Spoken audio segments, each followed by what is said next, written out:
Well, good morning. Hey, so glad you're here. My name's Whit. If we've never met, would love to meet you. A couple things, Bert. Sometime, at some point, you should probably think about preaching. You are not bad. I think maybe I should just close in prayer and be done. We're going to talk about for Charleston in just a minute. But a couple things I just want to tell you before we get started. Tonight, we relaunch our student ministry, and we're starting that right here in this room. This allows the social distance a little bit better. It's middle school and high schoolers together tonight, 6 o'clock to 7:30, right here in this room. Couple things. I get to preach tonight to your kids. I like that equally to this. I love talking to your kids. So tonight we're going to tell them the toughest questions on the test. And so I know they're going to go back to school here in a couple weeks, and we're going to give them the answers before they go back to school. I think that will be really critical for your kids to be here. And then also your kids are going to meet a small group leader tonight that's going to walk with them through the 6th grade, through the 9th grade, through the 11th grade. So big night. That if you're comfortable, get your kids here. Also, big day today. Our elementary kids went back to church upstairs this morning. Yeah. While you all were worshiping, Amber and I were just talking because we're like, wow, our kids are not in the room. Can you believe that? But we're excited. So Rachel, I don't know if you're in here or not. Rachel's in here. Thank you. Serious hustle.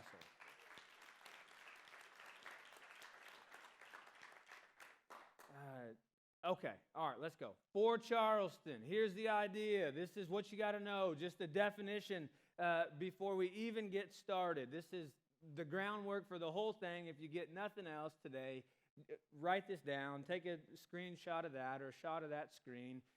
But this is what you need to know, is this right here, that for Charleston is this idea that for far too long, we believe the church has been known for what it's against. And we want to lead, and we want to be a church that's known for what we're for. And we are super serious. That's not in there. But we're serious that we're for Charleston, and we want to be known for what we're for rather than what we're against. So that is where we're starting, and that's what this is all about. And if some of you like are a debater, and maybe you're like, oh, but we're against some things. We are, yes. But we're going to be known for what we're for first, above anything else. And here's what you need to know. This was absolutely not our idea. Jesus actually created and started this movement. Well, God did when he sent Jesus, for God so loved the world that he gave his one and only Son, that whoever shall believe in him will not perish but have eternal life. That God started this for movement. And then Jesus showed up, and he loved like no other. And then, a couple of years ago, we were at a conference, and Caleb, who I don't even know if he was on our staff at this point, but he came out of a breakout session at a conference and said, hey, there's this guy named Jeff Henderson, and he's like really rocking it with this whole thing called for, and it's like the church needs to be known for that definition that I just said.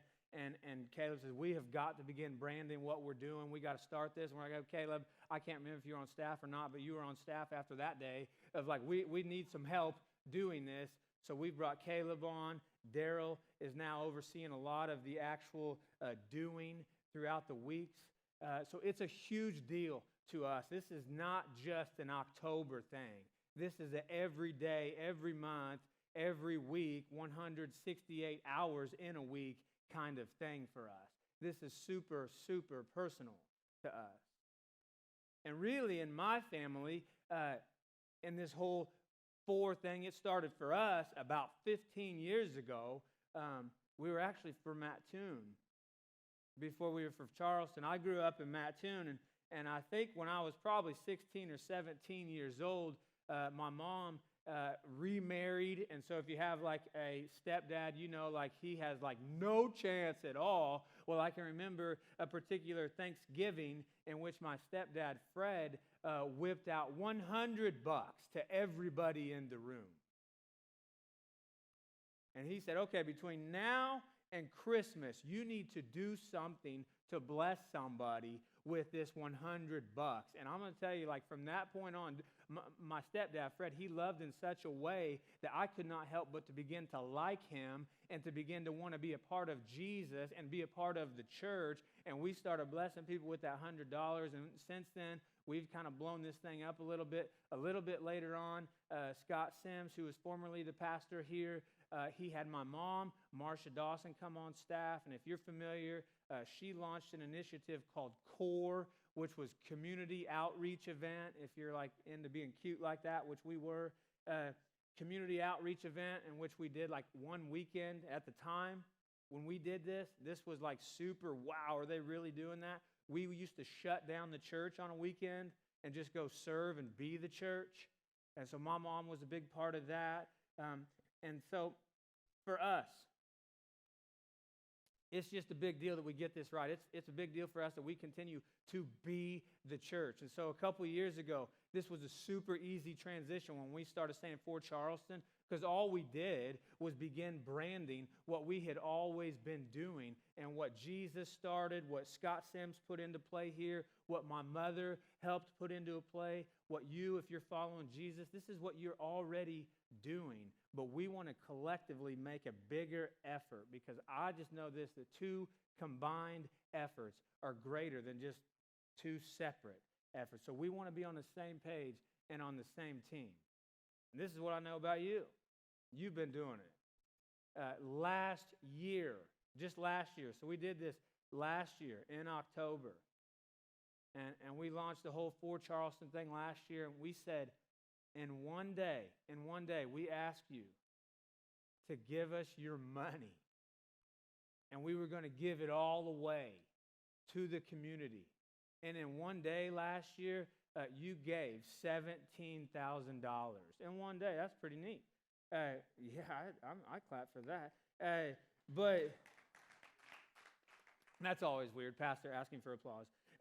But it was a big deal. It's really for yourself that we gave $17,000 in one day, and then that allowed us, outside of money that we already budget to be for Charleston. The $17,000 that you gave last year went to the Thanksgiving dinner, in which we served over 700 people last year at the Villas of Hollybrook on Thanksgiving Day. And you all showed up to serve them as well. So we served 700 people Thanksgiving dinners at no cost. Well, it was at your cost, but they got to eat for free. And then we did an unforgettable prom night for 80 to 100 people with special needs. If you were part of that, I think it was February, March. If you were part of that, like, that's something to be a part of. Like, that was like, wow, this feels like a gap in our community. This feels like we should do this again next year, so we're going to. And then just about a month ago, all the way back to last year, your $17,000 provided 250 back-to-school backpacks for students. It also provided dental exams, hearing tests, haircuts, gift cards to kids in our community. So you all have been a part of, whether you know it or not, of being the church and being for Charleston. So this year, I just think we should up the ante. We should go harder. We should go stronger. Amber says you can't do it. I think you can. But I'm kidding. Amber didn't say anything about it. She didn't say anything about it. Can I still come home? But we got to get this right. And this is what I know about me personally. This is just something I don't know how to transition here, but I just know when I was 8 to 10 years old, I used to have this T-shirt. And it says, I root for the Cubs. And I was pretty, yes, yeah. Man, the Cubs, man, what in the world? Well, the Cardinals, so don't, chill. But I had this T-shirt that said, I root for the Cubs. Because I root for the Cubs. And then on the back of my T-shirt, it said, and anyone who plays the Cardinals. That's what my shirt said. And my dad, he gave me this shirt that said, I root for the Cubs and anybody who plays the Cardinals. This is what I've kind of since learned about the Cubs and Cubs fans and myself. It's not often true for everything. But in regard to this T-shirt, when I was 8 to 10 years old, is people who are known for what they're against, they're often just because they're losers, right? Like the Cubs. Like in that situation, like the Cubs were lovable losers. And then really what Cubs fans had become known for was that they're against the Cardinals because they couldn't win. And that is often not always true, but it's often true about us and the things that we're against. Like I have a couple friends that they are absolutely known to be against LeBron James because he threatens Michael Jordan. They're absolutely against him. And I just think you're a little bit of a loser. And maybe it's the Cubs, maybe it's the Cardinals, maybe, like I grew up, I have since like transitioned. So again, this is often the case, not always the case. I have since transitioned, but I grew up in Mattoon, so I was so against kids from Charleston, you know. I've since like come to realization that the world's bigger than Coles County. But it's like, what do you want to be known for? What do you want to be known for? Sometimes as Christians, if you get really, really honest, like if you would just go out on the street, if you would go over to EIU's campus this afternoon and you say, hey, I'm a follower of Jesus. What do you think I'm known for? Or I'm a Christian, or I'm a church person. What do you think? What would the response be? And Jeff Henderson, he at this conference, he just told us, we want to be a church that's known for what we're for rather than what we're against. And we are for Charleston. So that's what we want to do. And are we against some things? Are you going to vote against someone maybe here next month? Yes, and that's okay. And maybe you're against our governor. Maybe you're against somebody from Mattoon. Maybe you're against a policy. All of that is okay. But above all of that, I desperately want to be known for what we're for. And I have zero, and I mean like negative interest in leading a church that's known first for what we're against. I quit when we become known and lead with what we're against. I won't be here anymore. That we're going to lead with love. And so you got to know, and we got to know as a church that we have to get this. And again, this isn't our idea. It's actually Jesus's. So I want to open up some scripture this morning. It's John 13. I'm going to read verses 33 to 35 together. John 13, 33 to 35 together. I'm going to read this from the New Living Translation.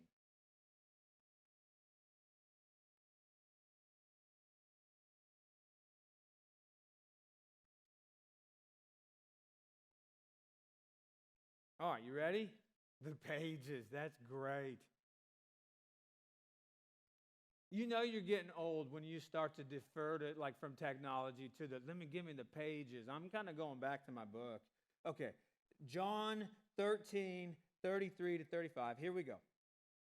I'm reading from the New Living Translation, whatever works for you. Dear children, and let me just stop right there. He's talking to his disciples and his followers.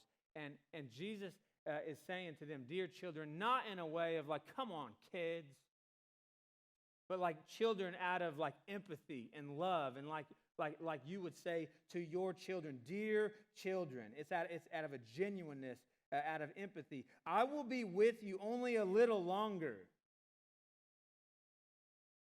You ever been around somebody that has like of great importance and they say they're about to leave? You immediately turn the volume up on them. Like my dad, when he was diagnosed with cancer, I immediately started answering more of his phone calls. I immediately started paying attention to what he's telling me. Amber gets ready to go to the grocery store, and she's going to leave me with 3 kids. I immediately turn the volume up on what she's about to say. That Jesus says, I will be with you only a little longer. I'm headed to heaven. So you should turn the volume up here. And as I told the Jewish leaders, you will search for me, but you can't come where I am going. Can you imagine being those disciples for just a second? Like, wait a minute. We were fishers. We were fishermen. We were tax collectors. We were doing our own thing, and we laid that down. And now you say you're leaving, and we can't go with you? That would have been a gut check. And just like, would have left me confused. In verse 34, he says, so now I am giving you a new commandment. Now, I read this week, that in the original language, Jesus would have said, I'm giving you a fresh commandment. I'm giving you something new. Love each other. That part they knew about. Love each other. Here's what was fresh. Just as I have loved you. That's next level. You should love each other. And that's when the disciples swallowed hard and said, oh, you're about to lay your life down for us. Verse 35, he says, your love, not what you're against. Your love for one another will prove to the world. Your love for one another will prove to Charleston that you are my disciple. And this is what makes me feel really good about that whole thing. Is one, that's where we get the whole for Charleston piece. And that's where we get, hey, we're going to love at a greater level. We're going to love in a fresh way. We're going to love in a way that we don't lead with what we're against. And this is what's cool about this scripture is John 3:16, that God says, for God so loved the world that he gave us Jesus to demonstrate this love. And here we are in John 13. It's like Jesus putting it in the hands and delegating this gospel to his followers and saying, now it's your turn. It's like from generation to generation. And Amber just told me down here during worship, we actually weren't talking smack about our kids. She said, can you imagine, yes, Jesus gets all the credit, but aren't you faithful for the generation after generation after generation after generation that got this, that they were for the world, that they were for loving people, I am so thankful for my grandmother. I'm so thankful for my mom. Can you believe this? I'm thankful for my stepfather who showed up and showed me and demonstrated that he was for wit. That, hey, we're going to model what it's like to be for Matt Toon and for the world. We're going to look different, and people are going to recognize it by what we're against. No. By what we're for. That we're going to love people. And so I'm just asking us, I'm reminding you of the scripture. I'm reminding you as this current generation that it's our turn. I think there's probably been a better time to be an American. I'm not sure there's been a greater time to be a Christian and a follower of Jesus, that we have the hope. It is so important that we now turn the volume way up on what we're for. So we got to go next level. We got to look different. We got to look fresh. So I'm going to give you, just the remaining time that we have, I'm going to give you 5 ways that you can be for Charleston. Number 1. This is the most vague application of all time. You need to stop some things. Here's just a few ideas. These are just some things I'm working on. Stop assuming everyone in the world sees the world like you do. I was talking to my neighbor the other day, and I thought for sure he and I were voting the same. We're not. Do you know there's people in the room today that are going to vote for Joe Biden? There's people in the room today that are going to vote for Donald Trump, and there's people in the room today that are just living on a prayer. That there are people in the room that see the world differently than you do. That we have got to stop. We have got to stop assuming. Now, it starts with me in my neighborhood, my next door neighbor. Well, a couple doors down. My next door neighbors, yeah, okay, sorry. But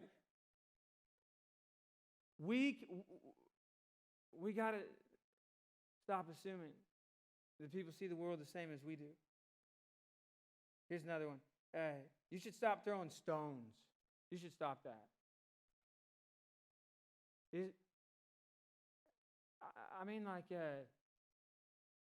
Tuesday night I got home. You guys, maybe you watched the election.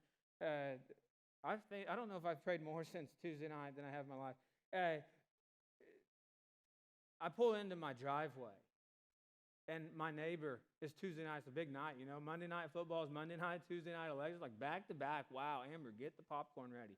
Like Tuesday night, I pull into our driveway, and my neighbor's like loud and clear with who he's voting for, and it became this moment for me of like the first thing in me wanted to go explain why this could go wrong with his sign. I wanted to go throw punches. That's jacked up. But that's what we do. It's easy to do. And Wednesday I went to his house, and I'm like, well, not really. But it's like, hey, maybe we should just pray about this. But we have to stop throwing stones. Like it's difficult, like especially for outsiders. It's difficult for outsiders to get hit with a rock. Like, what did you hit me for? Like, you don't see the world the way I do. Can you imagine Jesus like, oh, but I'm God. You don't see the world the way I do. No, he chose the relationship over being right. So it's really, really, really important that we stop throwing stones. Here's another one. Some more stops and things. This is going to make you uncomfortable. Stop holding people accountable for something they never signed up for. Like, if you can think about it like this, like I have my next door neighbor, Joe. He's a great guy. He's a follower of Jesus. He's become a little bit like a dad and a grandpa to our kids. But this would be awkward if Joe came over to our house and talked to our kids and said, hey, did you get your homework done today? Hey, Mason, it's 8:30. It's bedtime. That's not going to fly. Like Mason would say, Grandpa Joe, you better back up. Like it would be a little bit, you're not my dad.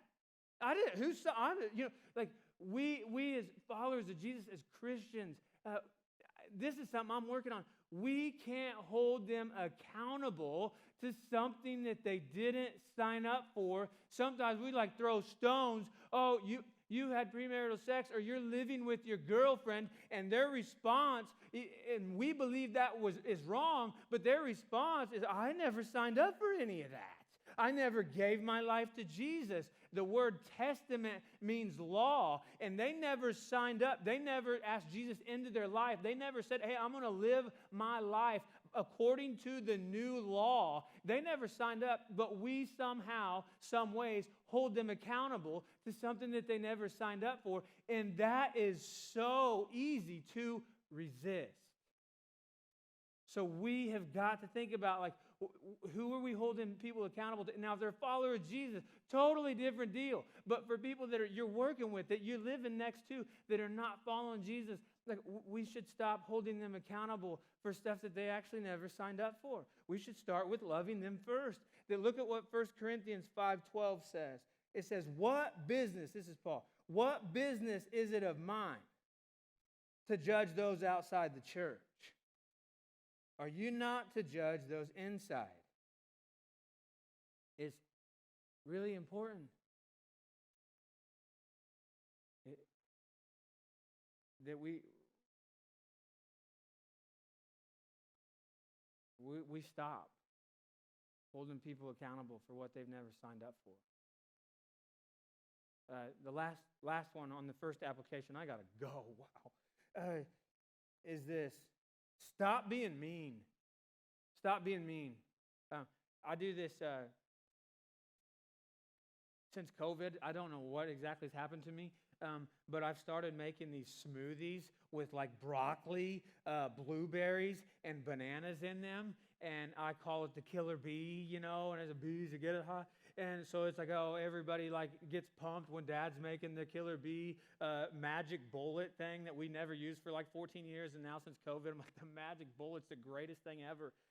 So the other night about midnight, I decided that I'm going to make the killer bee smoothie.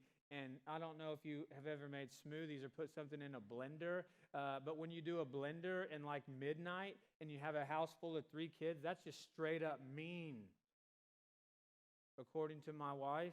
So I like crank it on, like just goes crazy. And Amber's like, what are you doing? Some of you are like creating that question, what are you doing?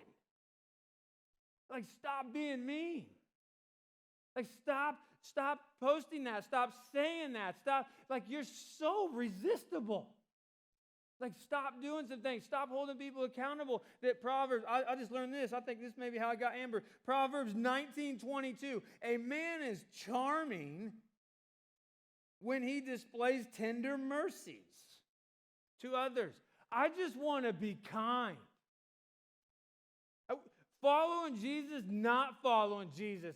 EIU, not EIU. Biden, Trump, Cubs, Cards, Matt Toon, Charleston. I just want to be kind. So we should just stop some things. Number 2, you should create common ground. You should just create common ground. How can you create common ground? Long time ago, 15, 17 years ago, my buddy was going to a Cardinals game versus the Mets. I had zero interest in the Cardinals versus the Mets. He then told me, Amber's going. I said, oh, I'll do anything to win her. I went to a Cardinals and Mets game to win Amber. Baseball game, pretty slow if we're honest. But the company, that's who I wanted to win. So I'll do whatever it takes. I'm willing to go to a Cardinals game to win Amber. Like, what are you willing to do to win somebody to Jesus? Like, it starts with creating common ground. Jeff Henderson has taught us this, that the church building, Sunday mornings, it's not common ground. Like, so many of us, hey, just come to the church. No, just be the church. You show up tomorrow and be for Charleston. Love somebody. Represent Jesus like next level. Like what is it going to look like for you to develop common ground? I know this, that it's going to require you to step outside your comfort zone. It's going to require you to be at a Cardinals game. It's going to require you to help somebody put on a cover to their pool. It's going to require you to fix a flat tire. It's going to require you to go to lunch with somebody that's going to vote differently than you do. It's going to require you to sit down with somebody that's in a different social status than you are. It's going to require something different. I'll never forget my mother. She used to always invite people, and she still does, to Thanksgiving dinners at our house. And I would walk in, I'd be like, oh, I'm so uncomfortable. This changes everything. Not within the last 10 years. So if you've been there, we're good. But when I was in high school, it was like, oh my gosh. Like, can we still watch the game? Do I have to put on pants? Like, what would it be? Like, it makes you uncomfortable. But you have to create common ground. And this is what I've learned. And this is what I got to remember. The longer I follow Jesus, the more and more I realize the church is not common ground. So you have to meet people outside of here to win them. I love what Paul says, 1 Corinthians 9:19. He says, though I am free and belong to no one, I have made myself a slave to everyone, to win as many as possible. You willing to do that? To the Jews, it says he became like the Jews. To the lawless, he became like the lawless. Paul throws in a little caveat because he had a mom too. Although I didn't break the law, like to the lawless, I became like them. And to the weak, I became weak. And I did all things to win as many possible people to Christ. So I want to be winsome. You want to be winsome? Paul reckoned, I got to create common ground.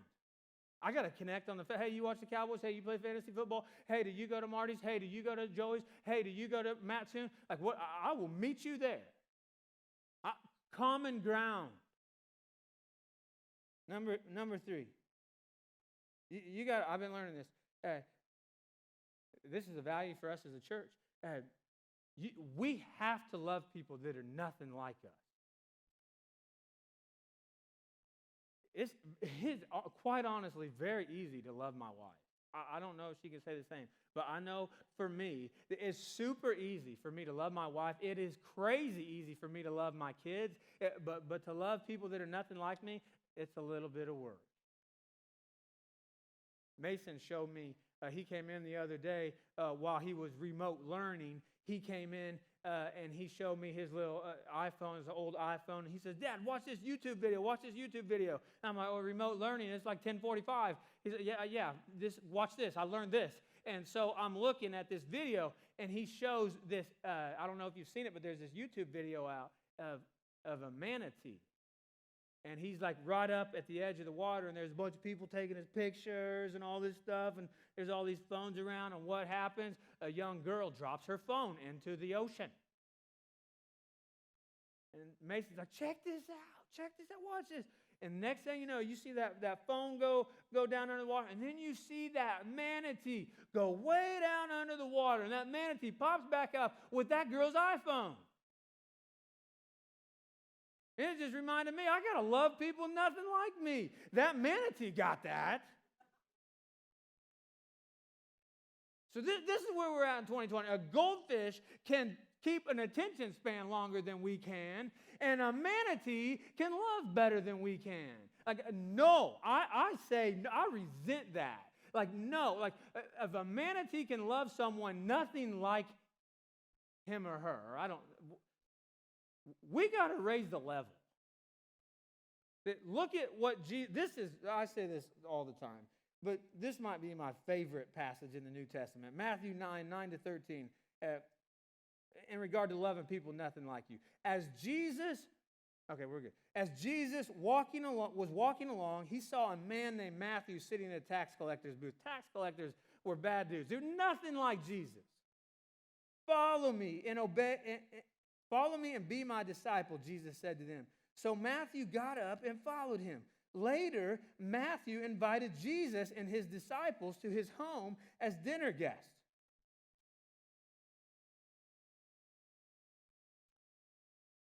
Matthew was a tax collector. Jesus said, follow him. Matthew said, okay, I'll follow you. Later, Matthew said, Jesus, do you want to come over?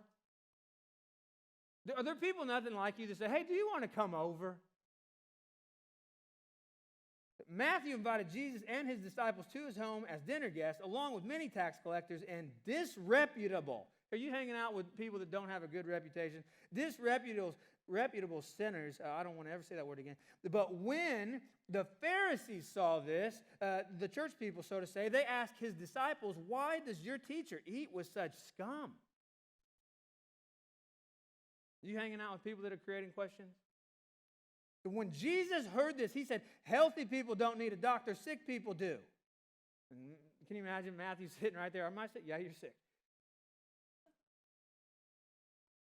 Then he added, now go and learn the meaning of this scripture. Now he's talking smack to the Pharisees. I want you to show mercy, not offer sacrifices. For I have come to call those who think they not, let me back up. For I have come to call not those who think they are righteous, but those who know they are sinners. So, Jesus loved people nothing like him. These are just a couple takeaways. Jesus loved people nothing like him. Matthew was saying, yeah, I like Jesus. What do people at large think about you? What do they say about you? I desperately want to be a person and lead a family and lead a church that loves people nothing like us. And more times than not, people nothing like us are going to like us. That we have got to be these kind of people. A lot of people ask me, do you think the church is losing relevance? Or do you think we're fading from the direction culture is going? No, not if we keep loving people. It's contagious. Number 4, not the last one, is this. Be sincere.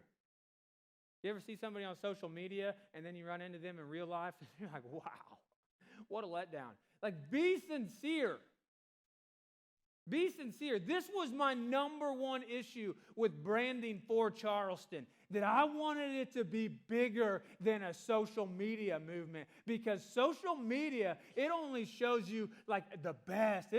It's not always sincere. Like, I don't show you, we don't post our bad pics. We actually take 100 pics and post the 2 that are good. Like, do you guys do that? I do that. But I want to be sincere, that I don't want to lead a social media movement only. I want to lead a movement that goes 168 hours a week. That there's 1 hour in a Sunday morning, and I've just hit it. Oh my gosh, I've just hit it. And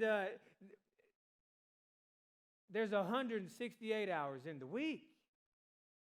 And I want to run into people that are like, oh my gosh, I saw Home Church. I saw Home Church on social media, and they're really doing it on social media. That's great. And then I ran into them in person, and they were better. I want to be sincere. My biggest fear, there have been times that Caleb posts things on social media like, oh my gosh, that's better than we actually are. Like, I want to be so sincere with my love.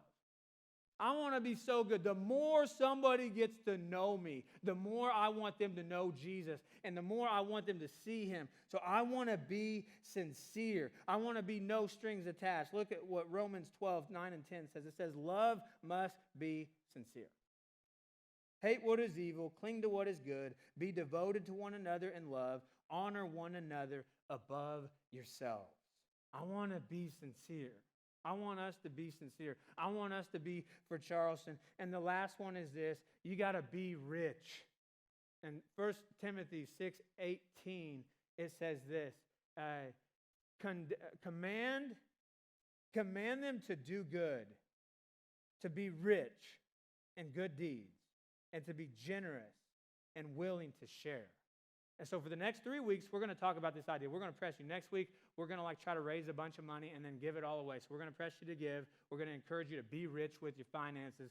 2 weeks from now, we're going to encourage you to be rich and serve in ways that you never have, to step outside your comfort zone. And 3 weeks, we're going to talk about being rich with our love. I cannot wait for 3 weeks from Sunday. The next 2, they're okay. 3 weeks from now, oh my goodness, I can't wait that we're going to be rich with our good deeds, that we're going to give, we're going to serve, we're going to love. The question that my mother asked me all the time is, would people miss us if we went missing? I heard this week. There was a guy on the MTA in LA. It was like a subway system, and he died. What a way to close the service. He died. And for 6 hours, people got on and sat right next to him. And they never even noticed that he was dead. Now, I got that from a movie. That didn't really happen. But that was a line. That did happen in a movie. But I want people, if we go missing, if we would close our doors, like, I want people to recognize, I want the community to go, wow, Home Church went away. I want to be like needed. I want to be a lover. I want to be someone that promotes hope, that points people to Jesus. And we want you with us, and we want to continue to give, serve, love. We want to continue to be for Charleston. And I would just ask or answer this question for you. If you're asking, like, as an outsider today, like, why would you do this? And well, a couple of reasons. Well, for God so loved the world that for Home Church, we just want to so love Charleston and point people to Jesus. And you're like, what? And well, Jesus first loved us. And so this is we're just being faithful. It is our turn to love like Jesus. The baton is in our hands. The good news is in our hands. And it is not dying on my watch. Like, I am doing something with it to point people to Jesus. And maybe if you're here and you're like an outsider, like, let me just encourage you, let me point you to Jesus, who provides a hope, who is your salvation. If you simply ask him into your heart, now it may not change your temporary issues, but eternally you have a hope that surpasses the problems of this world, and you're done having to be perfect because somebody has paid for you. It's Jesus. And so this morning, we're going to just close with communion. So hopefully when you came in this morning, you grabbed a cup of communion. If you're following Jesus, we just want you to remember Jesus' body that was broken for you and Jesus' blood that was shed for you. So we're just going to give you a moment this morning to close out, for you just to take a personal, just a minute to be thankful, to be reminded of the sacrifice that Jesus, Son of God, made for me, made for you. So go ahead.